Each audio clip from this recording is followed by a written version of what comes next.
Bismillahirrahmanirrahim. Assalamualaikum warahmatullahi wabarakatuh. Untuk anak kelas 8 yang saya banggakan, mari kita lanjut pertemuan kita bahas seni budaya. Coba kalian lihat bukunya. Kita akan membahas mengenal alat musik tradisional. Kalau saya baca, salah satu keanekaragaman kesenian yang ada di Nusantara adalah musik tradisional yang berbeda-beda. Musik merupakan bahasa universal. Melalui musik, orang dapat mengekspresikan perasaan. Musik tersusun atas kata, nada, dan melodi yang terangkum menjadi satu. Jadi musik itu merupakan kumpulan dari kata, nada, dan melodi, kemudian dirangkum atau dipadukan menjadi satu sehingga membentuk sebuah bunyi musik. Bahasa musik dapat dipahami lintas budaya, agama, suku, ras, dan juga kelas sosial. Maksudnya bahasa musik itu dapat dipahami oleh siapapun. Maksudnya memahami liriknya, memahami musiknya. Melalui musik, segala jenis perbedaan dapat disatukan. Namun pada prakteknya, musikalitas seseorang berbeda-beda. Perbedaan ini disebabkan oleh faktor internal dan juga eksternal. Secara internal, musikalitas dipengaruhi oleh bakat dalam dirinya. Sedangkan faktor eksternal lebih ditentukan oleh kesukaan atau kegemaran dan lingkungan di mana tinggal. Jadi musikalitas dalam diri seorang itu ada dua tadi, secara internal dan eksternal. Kalau internal ini dipengaruhi oleh bakat dalam dirinya. Yang namanya bakat biasanya tanpa guru pun dia akan bisa bermain musik. Bahkan banyak sekali para pemusik ini yang muncul dari bakat. Sehingga dapat dikatakan dia mau pegang alat musik apa saja bisa dilaksanakan atau bisa diatasi. Karena apa? Karena memang bakat dalam dirinya sudah ada.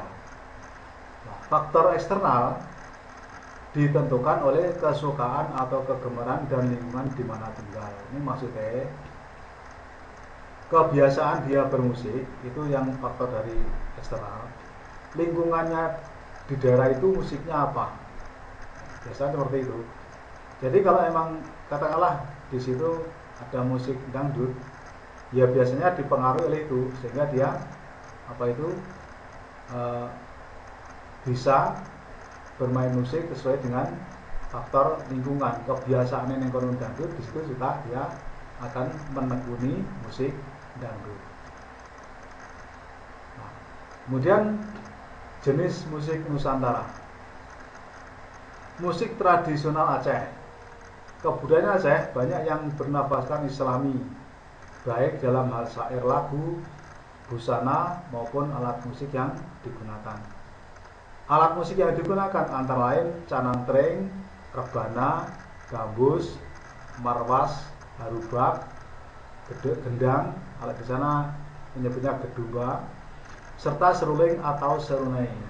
Dan fungsi utama dari seruling adalah untuk melodi sebagai melodi lagu, sedangkan alat musik lainnya itu sebagai ritmis. Contoh lagu yang sering kita kenal adalah iso surit, bungung jimpo, bungung jimpa, dan sebagainya. Musik tradisional Sumatera Utara. Di daerah Sumatera Utara utamanya banyak sekali ditemukan lagu daerah yang akhirnya terkenal sampai ke daerah-daerah lain. Contohnya Anju Au, Butet, Dago Inang, Sing Sing So, Liso, Mariam Tomong, Sinanggar Tulo. Daerah ini mempunyai dua macam musik, yaitu Tata ganing, dan gondang. Musik tradisional Sumatera Barat. Musik di daerah Sumatera Barat dikenal dengan istilah talempong yang merupakan ciri khas di daerah ini. Jenis musik ini berbentuk pencon dan dapat dimainkan dengan posisi berdiri dengan menjinjing alat musiknya atau duduk bersila atau bersimpuh, kemudian alatnya ditata di atas tanggar, ya, ditata sesuai dengan laras. Kemudian musik tradisional Jawa Barat. Nah, ini di daerah Jawa Barat terdapat banyak musik tradisional dan setiap musik itu mempunyai ciri khas tersendiri. Contoh gamelan degung, alat musiknya berupa bunang, saron, gendang, suling, kecapi, dan rebab. Angklung ini juga ada di Jawa Barat yang alat musiknya berasal dari bambu. Kemudian cara memainkannya digoyang. Kemudian ada lagi calung yang alat musiknya juga terbuat dari bambu. Namun cara membunyikannya dengan dipukul. Kemudian musik tradisional daerah Jakarta. Nah, di daerah Jakarta atau Betawi terkenal dengan istilah satu musik daerahnya yaitu tanjidor. Jadi di sana paling terkenal musik daerah adalah tanjidor. Nah, tanjidor itu adalah sejenis orkes rakyat Betawi yang menggunakan alat-alat musik barat. Nah, terutama dari alat musik tiup seperti trombon, tenor, klarinet, bass, dan dilengkapi dengan genderang yang disebut dengan tambur. Musik ini biasanya digunakan untuk mengiringi pawai arak-arakan pengantin. Ya, kadang-kadang untuk karnaval apa ya, tergantung dari kebutuhan. Selain tanjidor juga terdapat banyak musik lainnya seperti bunang, gambang, rebab, seruling, dan gong. Kemudian musik tradisional Jawa Tengah. Di daerah Jawa Tengah dikenal dengan musik gamelan. Sebagian besar berupa alat musik perkusi atau dipukul yang terbuat dari bahan perunggu seperti gong, saron, kempul, kenong, ketuk, selentem, demung, dan juga ada juga siter, kemudian seruling, gender, dan gendang. Jadi kalau alat musik tradisional ya, yang berasal dari Jawa Tengah ini juga kita di Jawa Timur juga sering melihat. Seperti gamelan itu bahkan seringkali kita melihat gamelan. Nah, musik gamelan itu menggunakan nada-nada pentatonis yaitu pelok dan slendro. Nah, dia nada-nada pentatonis itu nadanya pelok dan slendro. Berbeda dengan nada minor dan mayor. Nah, ini kalau dalam nada gamelan itu nadanya pentatonis dan pelok dan slendro. Kemudian musik tradisional Bali. Di daerah Bali musiknya syarat dengan kebudayaan daerah, baik itu seni lukisnya, seni tari, seni teater, dan seni musik dan lain-lain. Ini Bali ini memang juga sudah terkenal musiknya itu ya. Bentuk alat musiknya hampir sama dengan di Jawa Timur maupun Jawa Barat. Jadi podo ya.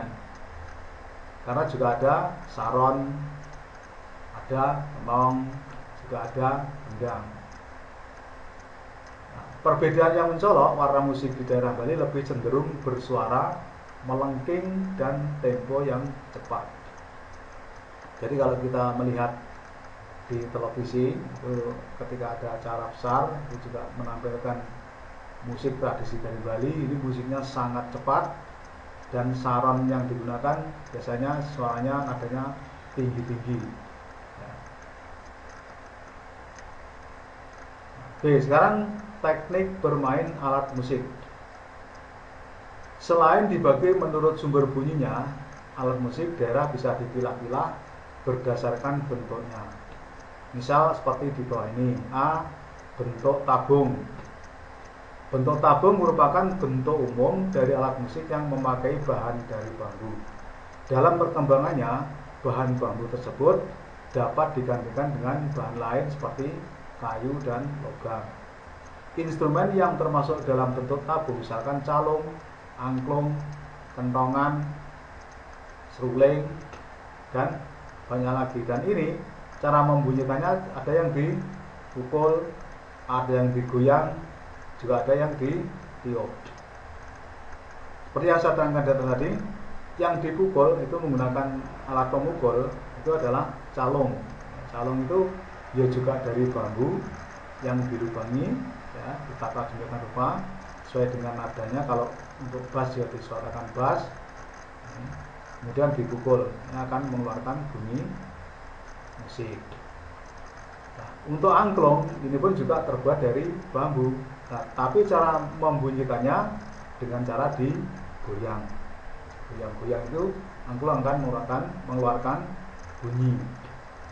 Kemudian yang ditiup jelas seruling. Seruling itu mungkin di desa kita ini sudah banyak yang kenal dan bisa buat sendiri. Karena buat seruling itu juga gampang dan bahannya pun juga gampang. Yang B, bentuk bilah. Berbeda dengan bentuk tabung, bentuk bilah ini tidak memiliki rongga. Kekuatan bunyi yang dihasilkan masih perlu didukung oleh perangkat lain, yakni wadah gema sebagai ruang resonator atau ruang getaran. Permukaan bilah dapat berupa bidang rata, dapat bidang cembung. Contoh alat musik berbentuk bilah adalah gambang, polintang, saron, dan gender. Nah, cara memainkannya bagaimana? Cara memainkannya jelas dipukul. Ini. Sekarang bentuk pencon. Istilah pencon berasal dari kata pencu dalam bahasa Jawa, yaitu bagian yang menonjol dari suatu bidang datar atau yang dianggap datar. Pencon dimaksudkan sebagai tumpuan pukulan, baik pencon ke atas maupun pencon ke samping. Pada umumnya terbuat dari logam, seperti gong, kemudian bonang, itu semuanya berbentuk pencon. Ada tengahnya ada logam yang menonjol, itu yang dipukul. Kemudian kentongan. Kentongan ini bentuknya tabung, jelas tabung berasal dari bambu. Kentongan atau yang dalam bahasa lainnya disebut dengan jidor adalah alat pemukul yang terbuat dari batang bambu atau batang kayu jati yang dipahat. Yang jelas untuk kentongan ini kalian sudah tahu karena setiap rumah ini biasanya punya kentongan. Ya, dianjurkan oleh kepala desa supaya memiliki kentongan yang terbuat dari bambu boleh atau dari kayu. Kalau dari kayu, ini setiap balai desa, kantor desa, ini mesti ada kentongan yang besar yang terbuat dari kayu, kemudian diukir bagus. Nah, gunanya apa kentongan itu? Ya, gunanya untuk tanda alarm, untuk sinyal komunikasi jarak jauh. Sebagai contoh, kalau di desa kalian ada kentongan yang berbunyi, itu biasanya dari desa menghimbau supaya ada rapat warga untuk berkumpul. Nah, kemudian kalau di masjid atau di musola, ini kalau kentongannya dipukul biasanya menandakan masuknya sholat, waktu sholat. Jadi kalau kentongan saya rasa sudah setiap rumah memiliki. Nah, kentongan sendiri ini juga ada aturannya yang cara membunyikan. Jadi ada nadanya sendiri atau ada durasinya sendiri, ada ritme sendiri. Nanti kalau yang memukul memukul kentongan dengan nada-nada yang tertentu, biasanya ada artinya untuk mengumpulkan masyarakat. Kemudian ada bahaya, kemudian ada kematian. Itu biasanya bunyi atau ritmenya kentongan juga cara membunyikan berbeda. Ini fungsi dari kentongan. Ini gambarnya kentongan. Jadi di masa sekarang ini penggunaan kentongan masih bervariatif.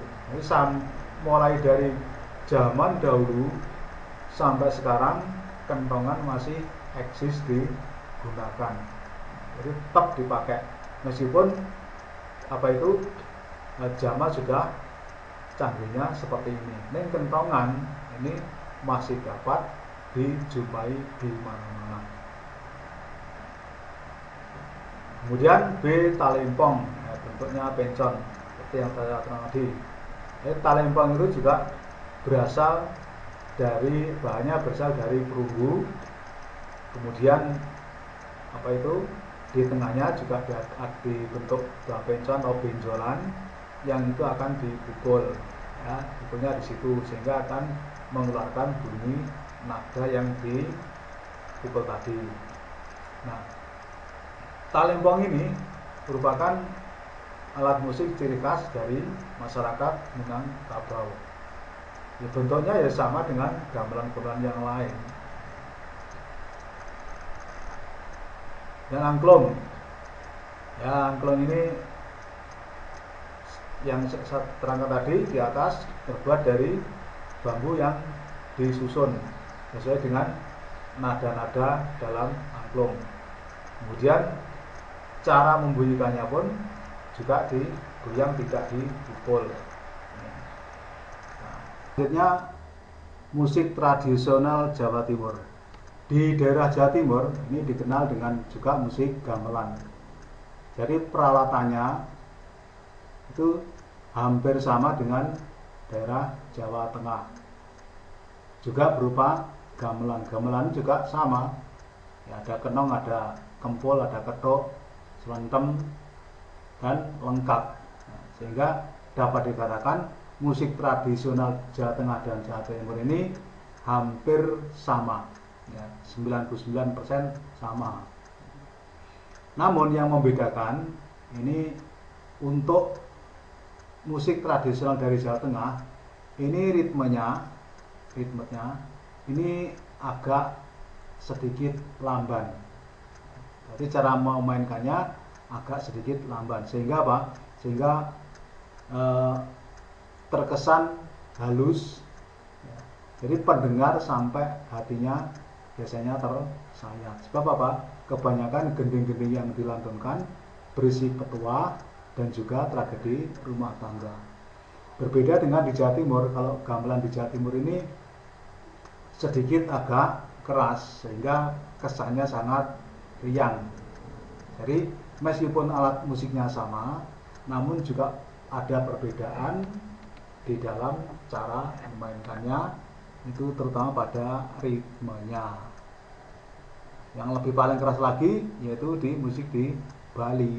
Bali itu musiknya juga gamelan, ya hampir sama dengan Jawa Timur, Jawa Tengah, namun ritmenya biasanya sangat keras dan suaranya pun sangat menggunakan suara-suara yang tinggi.